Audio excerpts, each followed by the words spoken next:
Hai semua, Assalamualaikum warahmatullahi wabarakatuh dan selamat sejahtera. Hari ini kita nak belajar bagaimana hendak memindahkan teks untuk membuat rumusan. Pada masa yang sama kita nak pindahkan teks tersebut ke dalam grafik seperti yang ditunjukkan ni. Sebenarnya grafik ni lebih kepada untuk memudahkan para murid meringkaskan teks. Jadi kita hanya ambil isi penting sahaja.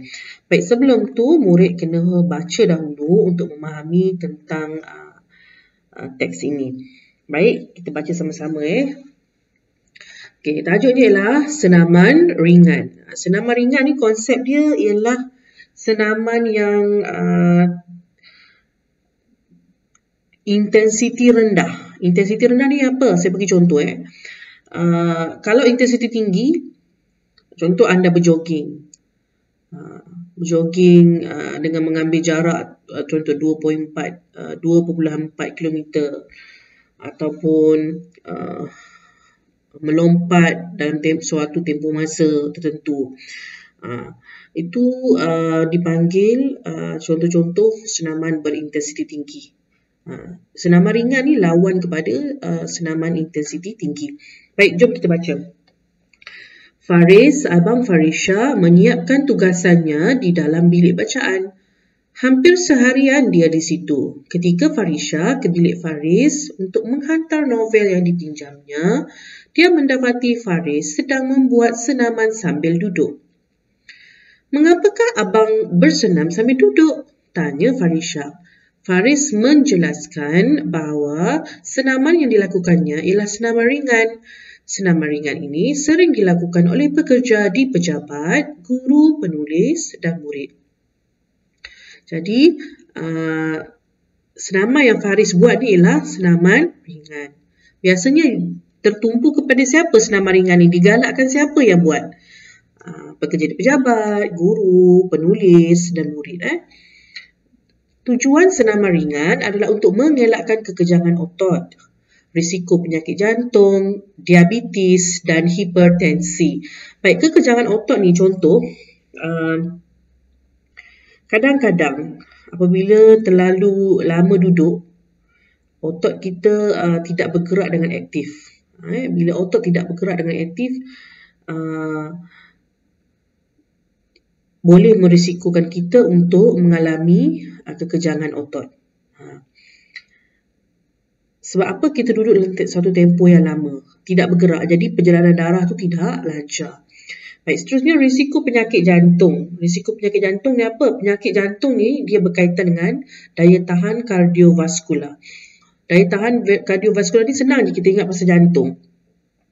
Biasa kalau orang yang jarang bersenam, kalau ada lemak yang menyumbat saluran darah ke jantung, maka dia boleh kena penyakit jantung. Sebab apa boleh berlaku saluran lemak ni menyumbat saluran darah ke jantung? Sebab ia tidak dibakar. Kenapa tidak dibakar? Sebab kita tidak buat senaman berat ataupun senaman intensiti tinggi. Jadi mudahlah kena penyakit jantung. Diabetes ni lebih kepada diabetes ialah kencing manis lah. Bahasa mudahnya ialah kencing manis. Okey. Sama juga, sebab apa diabetes ni? Sebab kandungan gula yang tinggi dalam badan. Bukan kandungan gula ni bukan maksud kita makan gula atau minuman manis semata-mata. Gula juga boleh kita perolehi daripada makan nasi, makan mi. Dia ada unsur karbohidrat. Karbohidrat ni kalau kita makan, dia akan jadi gula dalam badan kita. Kalau kita tak gunakan gula tersebut untuk bekalkan tenaga pada kita semasa kita buat latihan ataupun senaman intensiti tinggi ni, maka ia boleh menyebabkan diabetes. Okey, dan hipertensi. Hipertensi ni ialah penyakit darah tinggi lah. Bacaan darahnya tinggi. Sebenarnya kalau penyakit jantung, diabetes dan hipertensi ni kita panggil penyakit 3 serangkai. 3 serangkai memang kalau dah terkena salah satu, kemungkinan untuk kena yang lain tu ada. Penyakit ini mudah cikgu sambung baca ya. Penyakit ini mudah dihidapi apabila duduk secara berterusan melebihi 2 jam. 2 jam tanpa buat apa-apa pergerakan ataupun senaman ringan. Jadi adalah digalakkan apabila anda telah duduk lama, bangun sekejap, bergerak, buat pergerakan sekejap, supaya dapat elakkan kekenjangan otot, risiko penyakit jantung, diabetes dan hipertensi. Okey, cikgu sambung baca. Senaman ini menjadikan diri lebih segar dan cergas. Jelas Faris. Faris menunjukkan risalah cara-cara senaman ringan tersebut. Okey, jom kita lihat cara nak buat senaman ringan ni bagaimana. Okey, pertama, rapatkan dua belah tapak tangan dan tolak dagu ke atas. Okey, itu di bahagian leher lah. Kemudian pada bahagian tengkuk, tolak kepala ke bawah dengan kedua-dua tangan. Okey, seterusnya sisi leher, letak tapak tangan di sisi kepala dan tolak ke kanan dan ke kiri. Lengan, tegakkan badan, tangan kanan tarik siku kiri ke bawah. Ulang gerak bagi siku kanan. Seterusnya, bahu. Tolak siku kiri ke dalam dengan tangan kanan. Ulang gerakan bagi siku kanan.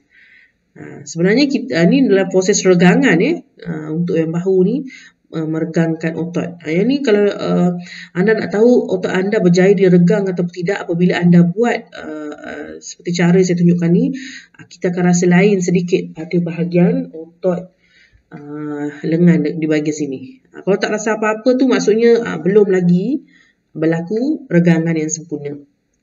Baik, seterusnya sisi pinggang, luruskan kedua-dua tangan dan tolak ke atas. Nanti kita akan rasa pada bahagian tepi sisi badan kita ni ada otot kita akan meregang.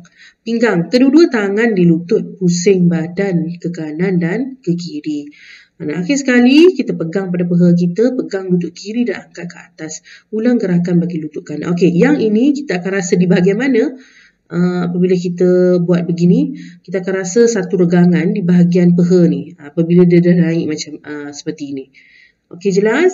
Okey, murid-murid pun boleh cuba di rumah buat dan boleh juga ceritakan kepada orang lain kebaikan senaman ringan. Baik, seterusnya kita lihat pada peta grafik di bawah tentang senaman ringan. Okey, yang pertama, sasarannya kepada siapa? Siapa yang digalakkan buat senaman ringan ni? Carilah dalam petikan ni. Okey, seterusnya kita pergi pada tujuan. Okey, tujuan kenapa senaman ringan ni digalakkan buat? Ada tujuannya, dah dia ada sebut di sini. Okey, seterusnya kebaikannya apa? Apa kebaikan melakukan senaman ringan? Juga ada dalam perenggan ni. Okey, dan akhir sekali rumusannya apa? Senaman ringan ni baik ke buruk terhadap kesihatan kita? Okey, jelas? Okey, setelah murid-murid dah tonton video ini, jangan lupa jawab latihan yang cikgu beri. Okey. Jadi kesimpulannya kita hari ini belajar tentang apa? Kita belajar tentang senaman ringan. Dan kita juga dalam pelajaran kita hari ini kita tahu cara-cara nak melakukan senaman ringan. Apa kebaikannya? Apa keburukannya kita tahu. Okey, sekian. Terima kasih.